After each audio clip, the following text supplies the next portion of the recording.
Notre planète est un joyau fragile. Chaque jour, elle fait face à des défis colossaux, entre autres le changement climatique, la dégradation des sols, la pollution. Mais heureusement, l'espoir existe.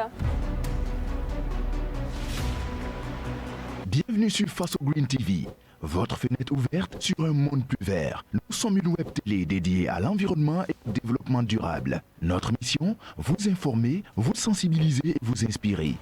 De l'agriculture à l'eau, en passant par l'assainissement, nous couvrons tous les aspects de l'environnement.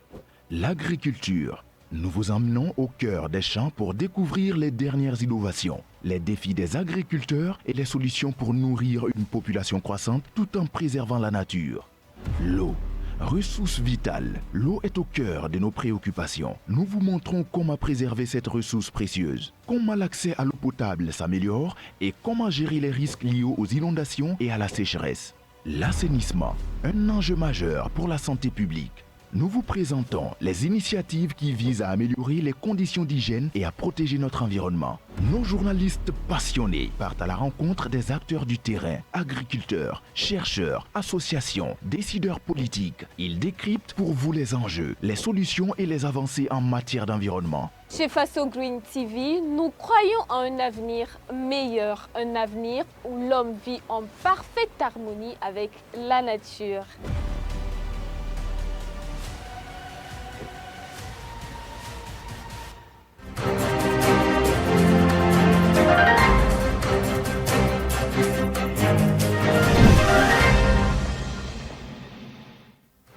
Au sommaire de cette édition, symposium international sur la sécurisation foncière en Afrique de l'Ouest. La rencontre a eu lieu à Manga le 15 janvier et se poursuit jusqu'au 17 janvier 2025. L'objectif de ce cadre de réflexion est de proposer des solutions pour venir à bout des différentes crises autour de la terre, au Burkina Faso en particulier et en Afrique de l'Ouest de façon générale. Des détails à suivre dans ce journal. Et puis, nous parlons transformation du manioc dans la province du San Matenga à Kaya, une initiative de la coopérative Tega Wende, spécialisée dans ce domaine il y a maintenant plusieurs années. Restez avec nous pour en savoir plus. Voilà pour les titres de ce journal. Bonsoir à tous et merci de nous suivre. Le centre universitaire de Manga a organisé du 15 au 17 janvier 2025 un symposium international sur la sécurisation foncière en Afrique de l'Ouest. À cette rencontre scientifique qui regroupe aussi bien des chercheurs que des étudiants, les panels traitent entre autres de la gestion foncière dans les communes, les coutumes foncières traditionnelles à l'épreuve de l'orpaillage contemporain et les conflits fonciers ruraux.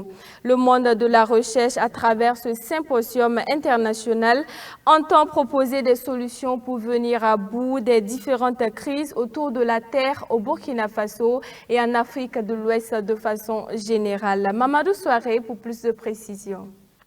Le monde de la recherche prend à bras le corps la question foncière. Et le temps est donné depuis cette salle du Conseil régional du Centre-Sud par le Centre universitaire de Manga à travers ce symposium international sur la sécurisation foncière en Afrique de l'Ouest. Cette rencontre scientifique qui se tient du 15 au 17 janvier 2025 réunit aussi bien des étudiants que des enseignants-chercheurs du Burkina et d'autres pays de l'Afrique de l'Ouest en présentiel et en visioconférence. Ils discutent des grands enjeux de la sécurisation foncière. Il s'agit en clair de lever les équivoques sur les problèmes autour de la terre dans une perspective de trouver des solutions durables. Si je prends l'exemple du centre universitaire de Manga, nous avons eu un site qui n'a pas été offert par les propriétaires terriens, mais le processus même pour l'acquisition du terrain a posé un problème dans la mesure où il fallait d'abord dédommager les propriétaires terriens terre à terre, ensuite de pouvoir maintenant commencer les travaux. Donc c'est pour dire que ça c'est un exemple concret et c'est pour dire que partout ailleurs en Afrique, surtout en Afrique de l'Ouest, il y a ce problème de sécurité foncière qui existe. Donc nous tenons à mener une réflexion aussi inclusive que possible sur tout ce qui est lié à cette relation que les êtres humains ont avec la terre. Et lorsqu'on parle de sécurisation, plus particulièrement, c'est tout ce qui est mis en œuvre comme pratique et comme discours par les êtres humains en question pour s'assurer que la portion de terre qu'ils utilisent, que ce soit pour un aspect religieux, pour un aspect alimentaire, que cette portion de terre-là soit en lieu sûr, comme on dit. La terre constitue parfois source de discorde sociale et la question mérite donc d'être débattue avec enthousiasme. Ces chiffres du ministère en charge de l'administration territoriale cités par la gouverneure du Centre-Sud en disent long. On a enregistré 1204 conflits de tout genre en 2022 au Burkina Faso. Parmi les conflits, ceux liés au foncier sont estimés à 819, ce qui représente 68,2% de l'ensemble des conflits enregistrés. À titre illustratif, dans la région du Centre-Sud, en 2023, sur 184 conflits enregistrés, 138 sont liés au foncier, soit 75% des cas de conflits enregistrés. Ces données montrent clairement que les rapports sociaux autour de la terre ne sont pas toujours pacifiques et ont besoin d'être éclairés et régulés. C'est en cela que cette rencontre de haut niveau trouve tout son sens et les attentes sont énormes. Après tous ces travaux scientifiques qui vont être déroulés ici, qu'il y ait un recueil pour valoriser ces travaux, ces résultats de recherche, et que je pense également que ça soit encore reproduit dans d'autres universités, dans d'autres centres universitaires, parce que le problème foncier existe partout. À ce symposium international sur la sécurisation foncière en Afrique de l'Ouest, prennent part des pays voisins comme le Togo, le Ghana, la Côte d'Ivoire, le Mali et le Niger. Et les différents panels animés par les enseignants-chercheurs tournent autour de la gestion foncière dans les communes, les coutumes foncières traditionnelles à l'épreuve de l'orpaillage contemporain et bien d'autres. Parlons d'élevage à présent. Djamilatou Konsebo, diplômée en projet et management, nourrit une passion pour le secteur de la pisciculture. C'est dans ce sens qu'elle a créé son entreprise dénommée Consimei Service Intégral, une structure qui propose des solutions innovantes dans le domaine de la pisciculture. Avec sa marque Eclofish, l'entreprise fait de l'engraissement des alevins. Colette Silboudo pour le reportage. Titulaire d'une licence en projet management, Djamilatou Konsebo s'intéresse depuis 5 années maintenant à la pisciculture. Elle nourrit une grande passion pour le secteur de la pisciculture et plus particulièrement de l'engraissement de poissons. C'est alors qu'elle décide de mettre en place Consimei Service Intégral, dont la mission est de proposer des solutions innovantes en matière de pisciculture.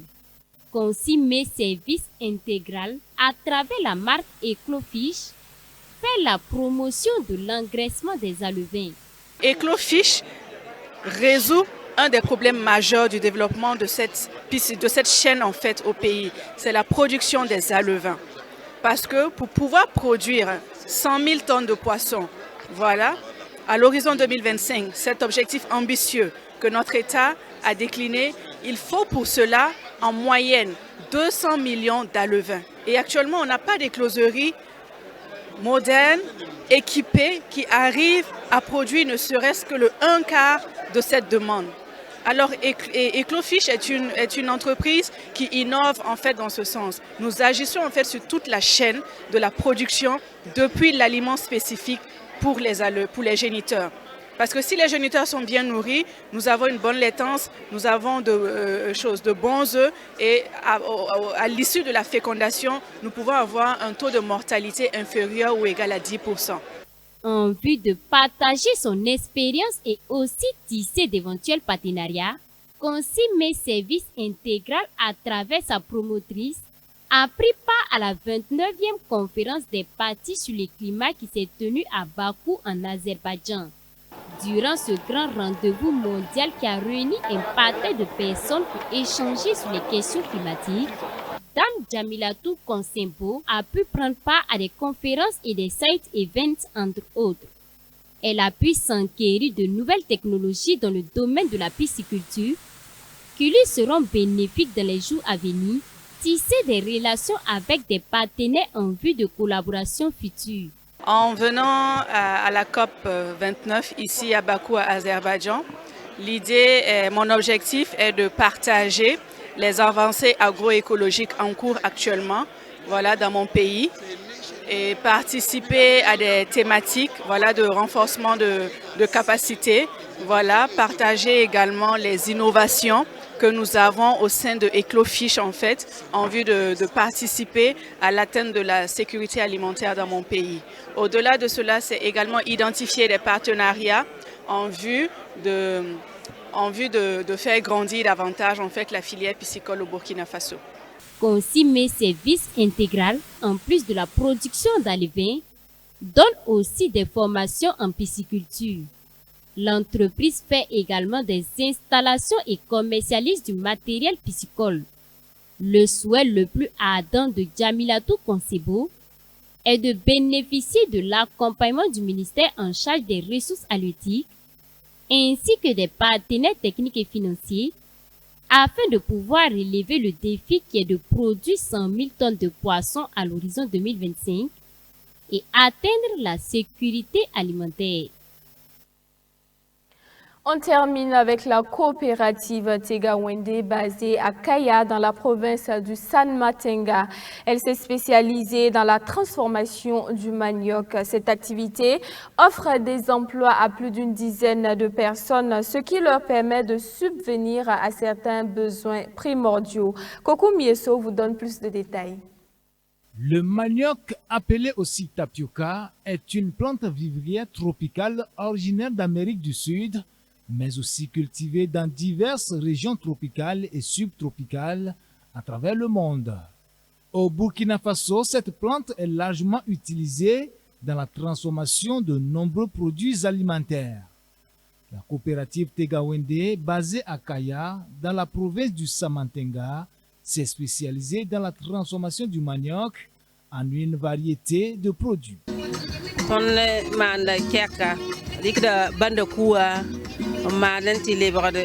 Nous fabriquons de la kéké ainsi que de la bouillie, du gari et du placali. Nous transformons le manioc en divers produits alimentaires tels que des gâteaux.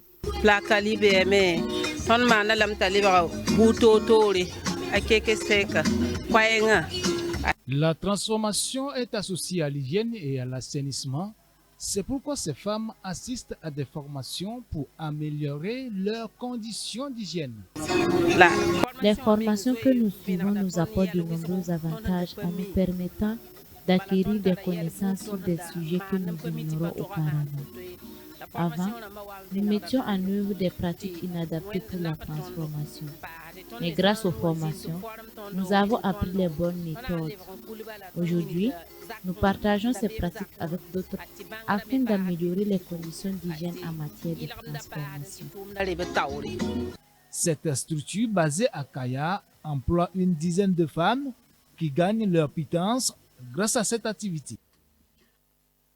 C'est la fin de ce journal. Merci à tous de l'avoir suivi et rendez-vous demain pour une nouvelle édition. N'oubliez pas de visiter notre site web www.fasogreentv.net. Au revoir et à demain.